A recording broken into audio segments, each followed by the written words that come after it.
जय श्री दोस्तों। आज वचन कहता है, जब तुम लोग वहां उजाड़ का विपत्ति दृश्य देखोगे जहां उसका होना उचित नहीं है, तो तुरंत भाग जाओ। हाँ, तुरंत भागो, क्योंकि ये जानलेवा है। दोस्तों, कई लोग इस उजाड़ का विपत्ति दृश्य को शैतान समझते हैं, जो किसी भी रूप में कहीं भी कभी भी आ सकता है। कई स्कॉलर्स इसके प्रकट होने के अलग अलग समय बताते हैं। कोई कहते हैं ये यरूशलेम मंदिर के तबाही पर हुआ, कोई अंतिम दिनों में आएगा, कोई कलीसिया जिन मुसीबतों को झेलेंगे उसे सचेत किया गया है बोलते हैं, और कोई इसे ना सिर्फ एक बार बल्कि अंत तक प्रकट होने वाला एक शक्ति को उजाड़ का विपत्ति दृश्य समझते हैं। मेरा भी ये यकीन है कि ये वो हर एक शक्ति है जो यीशु का स्थान आज इंसानों की जिंदगी से हड़प लेता है। ये कुछ भी हो सकता है, जैसे धन, दौलत, सौंदर्य, रिश्ते, सेक्स, पावर, ज्ञान आदि कुछ भी। ये एक व्यक्ति होना जरूरी नहीं है। हर एक वो अच्छाई भी जो आप सोच सकते हो, लेकिन जो परमेश्वर जो कि सर्वोत्तम है उनका जगह छीन लेता है, तो ये वो उजाड़ का विपत्ति है जिससे आपको दूर भागना है। तो स्पष्ट रूप में परमेश्वर की जगह अगर किसी ने स्थान ले ली तो उससे बड़ा अपराध कोई नहीं है।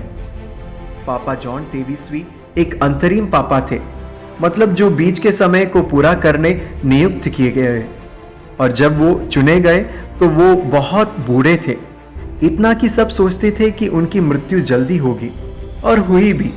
सिर्फ 5 साल वे पापा बनकर सेवा किए, लेकिन इस बीच कैथोलिक कलीसिया का सबसे बड़ा काउंसिल उन्होंने शुरू की, जिससे आज कलीसिया को दुनिया को देखने की दृष्टिकोण में महत्वपूर्ण बदलाव आया।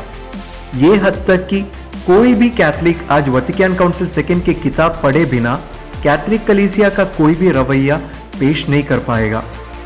इस काउंसिल को शुरू करते समय पापा बहुत मानसिक दबाव और तनाव से गुजर रहे थे, इतना कि उनका चैन की नींद भी वो खो बैठे थे।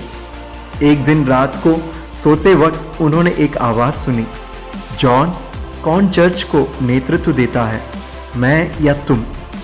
ईश्वर की आवाज को परखते उन्होंने कहा, आप।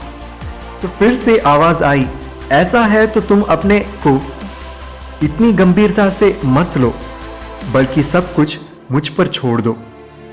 हाँ, कई बार हम परमेश्वर को गंभीरता से नहीं लेते, बल्कि उनकी जगह किसी और को प्रतिष्ठित करते हैं, या कोई और उनका जगह स्वयं हड़प लेता है। जिंदगी में प्राथमिकता से जीना ही सबसे महत्वपूर्ण है। यहां तक कि गैरी केलर अपने किताब द वन थिंग में कहते हैं, कोई भी वजह जीने के लिए या कुछ करने के लिए बिना प्राथमिकता के शक्तिहीन है। यीशु बोलते हैं, तुम बुलाए गए हो पूर्ण बनने के लिए, अपने स्वर्गीय पिता के जैसे पूर्ण बनने। अपने गुरु को गंभीरता से लो, और वे भी वाकई तुम्हें गंभीरता से लेंगे।